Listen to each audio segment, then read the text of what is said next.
Hey guys, I'm Michael Loyd, pro pickleball player and coach, and I can usually tell within about 2 rallies whether someone is a true beginner. Not because they can't hit hard, not because they miss every ball, but because they make the same 7 mistakes over and over again. And the crazy part is, most players don't even realize they're doing them. If you fix even 2 of these today, your level will jump immediately. Let's dive in. Number 1, too much risk on defensive shots. One of the biggest beginner mistakes I see is too much risk on neutral and defensive shots, especially on resets and dinks. You get pulled wide, you're a little off balance, and instead of stabilizing the paddle, you flick, roll, or wave your wrist. When you make this kind of last-second adjustment, there's just too much room for error, and the ball often pops off. Your wrist is not your power source in pickleball. Your legs, shoulders, and balance are. When you're resetting, I want you thinking stable paddle, soft hands, and using your legs to absorb the ball. If you reduce your wrist movement by even 50%, your resets immediately get cleaner. Here's an example where we're in a regular dinking rally, Alex is gonna push me wide, and I'm gonna try to wrist. A lot of times that'll result in a pop-up, and I'm giving them an offensive opportunity. Instead, here's what I wanna do. Okay, we're in a nice cross-court rally, Alex pushes me wide, I keep my wrists nice and stable. I don't wanna use too much of that. Instead, I wanna make sure that I have a good, clean contact throughout the shot, okay? Anytime I'm introducing wrist, I'm introducing extra variables and it's harder to execute. Here's another example of me in transition. I see a lot of people almost like flicking at the ball when they're in a defensive situation. That's gonna lead to a ton of pop-ups. It's really difficult for me to be consistent when I'm using that much wrist on the shot. Instead, what I wanna do is make sure that I'm keeping a really stable base. My paddle is pretty still, and I'm really just using my legs and my lower body to help me get the ball where I need to go. Here's an example of me using way too much wrist on an out-of-the-air speed up. Okay, way too much action on the ball. It's really difficult for me to control that and be consistent with an offensive shot. Instead, this is what I want it to look like.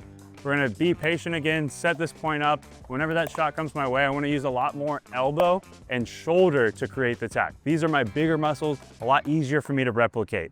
If you're enjoying this video and have ever wondered what your true pickleball rating is, I have an amazing new tool you're going to love. It's the completely free pickleball ratings quiz, now available on pickleballhub.com. It's a quiz that has been reviewed by the pros and uses USAP standards to give you your most accurate rating online. The quiz will not only give you a detailed breakdown of your ratings, but the next steps you should take to get to the next level in your game. You can find the quiz on pickleballhub.com by clicking the link in the description. Number 2, serving without a target. Most beginners just serve in. That's the whole goal, just to get it in. But you're wasting the only shot in pickleball you control 100%. Every serve should have intent. Are you serving to the backhand? Are you serving deep middle? Are you pushing someone wide? When you serve randomly, you're letting your opponent get comfortable. When you serve with purpose, you're already starting the point with a small advantage. You don't need power, you need more intention. For the purpose of this, I'm gonna be trying to attack my opponent's backhand, right? Here we go, focus on my backhand target, really trying to make it nice and deep and difficult, hopefully getting that shorter ball to work with. Still targeting that backhand, really wanna make sure I've got that target in mind before I hit and setting up the point based off of that serve. I think the big mistake here is when people just show up and they just bump it in. Then this guy has the opportunity to go wherever he wants with the return, okay? So if I just step up and I'm kind of aimlessly serving, then he can take advantage of it, hit something offensive, and I'm not where I want to be in the point. I also see a lot of people walking up there without a target and their only goal is to hit it in. This is where I see a lot of errors, right? If you don't have something specific that you're aiming for, this is where you're gonna make a lot of mistakes, okay? So if I'm just here and I'm kind of just like aimlessly serving, it's gonna be difficult for me, right? I'm gonna miss some serves because I don't even have an actual target in mind. If my goal is to make it, I wanna think about a big specific target, right? Maybe I'm picking out a hula hoop sized target right down the middle, okay? Now I've hit an effective high percentage serve, but I actually had some intention behind it instead of just aimlessly hitting it into the box. Maybe my opponent has a weaker forehand or a less consistent forehand. I can always aim for that as well. It's important to not give away where you're serving by moving in the box. I see a lot of people, if they're aiming for the T serve, they'll start to move over here. That oftentimes will give it away to my opponent. I wanna keep my same positioning and then pick that target and go from there. Now I've gotten to his forehand, I've set up the point that I want, I'm in an offensive position from the jump. A great time to be intentional where your serve is going is when you're playing a team that is unwinding the stack. We've got Hannah returning. I know that they like to put her on the right a lot of the time, so I'm gonna try to serve her out wide, make her return as difficult as possible. Okay, got ours all the way stretched out, big opening right here, and we're able to take advantage. If you're just starting out a match and you don't know which wing on your opponent is weaker, we really want to prioritize depth. Depth is a great way to push your opponent back and make their return more difficult. Okay, here I'm really focused on a big extension, trying to get good height over the net, push them back. A lot of times that'll give me a better opening on the third, and I can be offensive from the very get-go. Number 3, not utilizing middle dinks. The middle of the court is the safest and most effective place in doubles. The net is lower, there's more margin for your shot. It also forces your opponents to make a decision on who's taking that ball. But beginners avoid the middle. They resort to cross court because that's the advice they've heard, or they go down the line to switch things up. But they're missing a massive opportunity. If you start using more middle dinks, you'll force confusion, and confusion creates hesitation, pop-ups, and errors.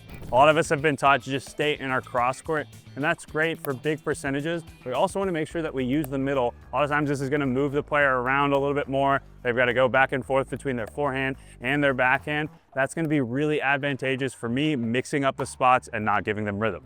Another great time to use a middle dink is to try to neutralize the point. If Alex is moving me around and then all of a sudden I get stretched all the way out wide, it's really difficult for me to get it across my body, but the middle is a nice safe zone for me to hit. Here's an example of me trying to hit all the way across when I'm out of position. That's gonna be really difficult for me to do without popping up the ball and giving an offensive opportunity. If you're in the middle of a cross-court rally and you're starting to feel like your opponent is winning and putting you under a lot of pressure, a lot of us wanna just give the ball up down the line and mix it up, but a lot of times that leads to an earning. Instead, what I want to do when I'm feeling the pressure in this cross-court rally is if I get stretched out wide, I'll go a little bit more middle and central and have Hannah hit the ball from a more neutral position. That way I'm changing up the pattern, but I'm not giving her an earning opportunity.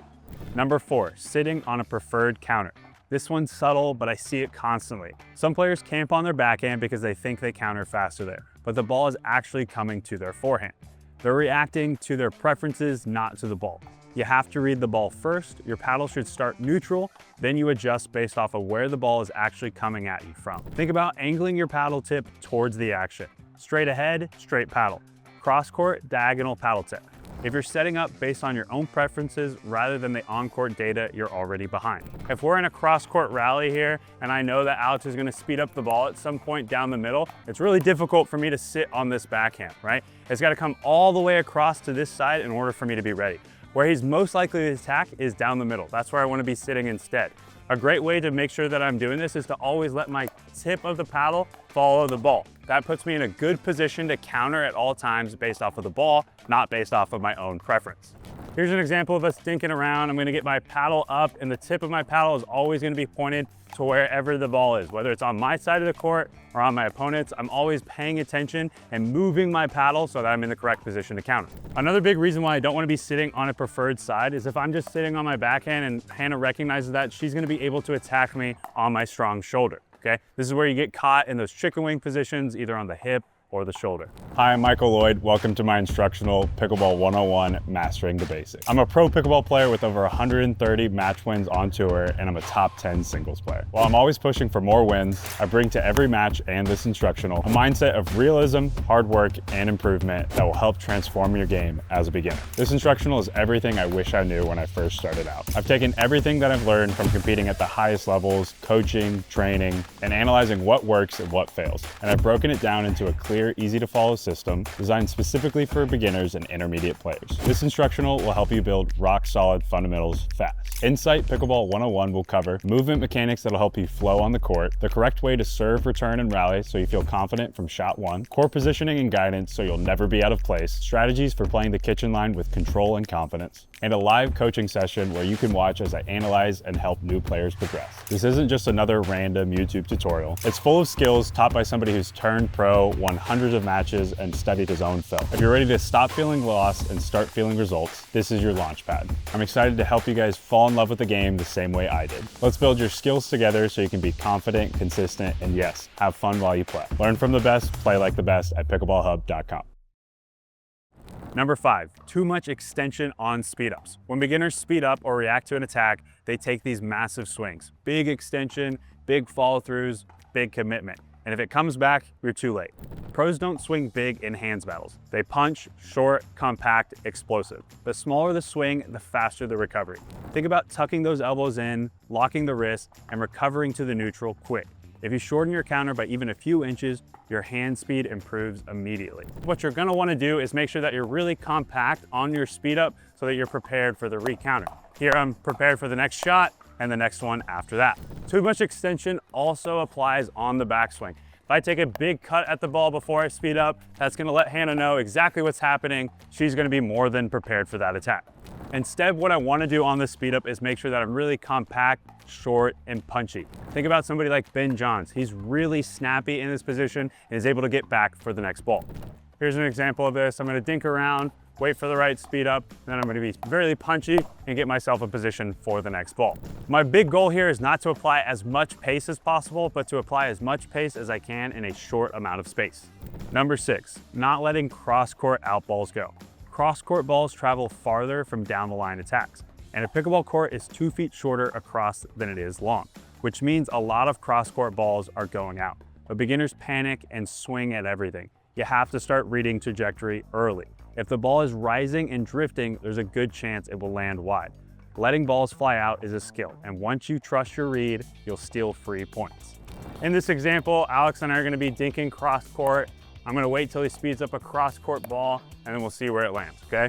Right by my shoulder, you can see how close that was to my body. It landed a couple of feet out. I see a lot of people that are worried about covering the middle and covering back this ball. The sideline's your friend, okay? Understand the geometry of the court and that more times than not, they're missing that shot.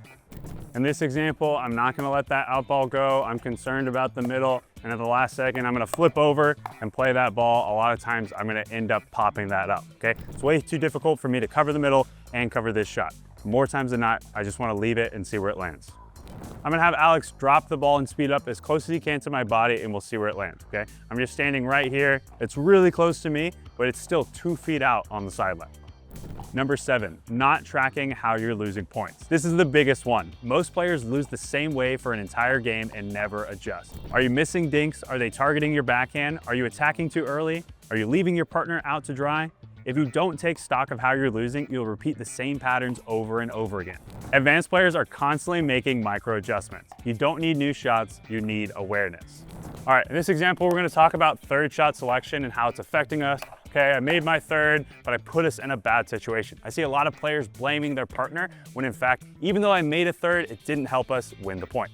Instead of completely changing my third shot, I can also decide to take it to a different spot. Maybe I drive it at the guy coming in instead of somebody who's already established.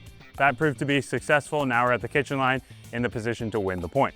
All right, now let's talk about taking stock of how you're losing points up at the kitchen line as well. Even if I'm making lots of dinks and eventually getting the speed up that I want, if I've got a particular player who's been countering really well, that's not gonna help me in the long run, right? I wanna identify that she's been countering well and instead maybe change my spot on her or change my target altogether and go for her partner instead. So I've identified that Hannah's got a really good backhand counter. We've lost a lot of points that way. So instead what I wanna do is maybe speed up at Alex right at his body. That's a good change up for me, and we'll see how that works and if I'm winning more points that way. If we're consistently losing points by just hitting the ball to Hannah over and over again, maybe we thought she was the weak player to start and she keeps beating us, it'd be a really good time for us to start getting Alex involved. Maybe he's fallen asleep, maybe he's thrown his rhythm off. All these are things that are gonna give us an opening instead of just losing by going to Hannah over and over again.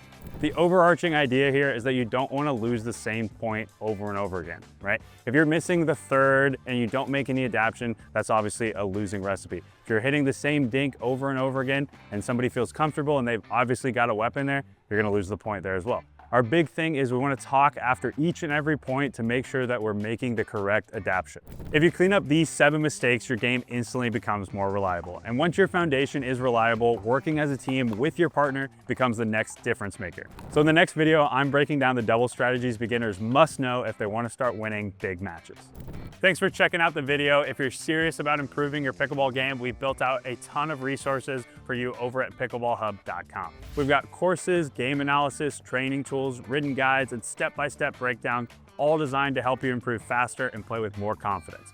Our goal is to become the go-to resource for players who want to take their game to the next level. So if you ever feel stuck or you just want to keep progressing, just Google Pickleball Hub and you'll find everything there. We've also linked our best free resources in the description and pinned comment below so you can easily get started. I appreciate you watching, and I'll see you on the next one.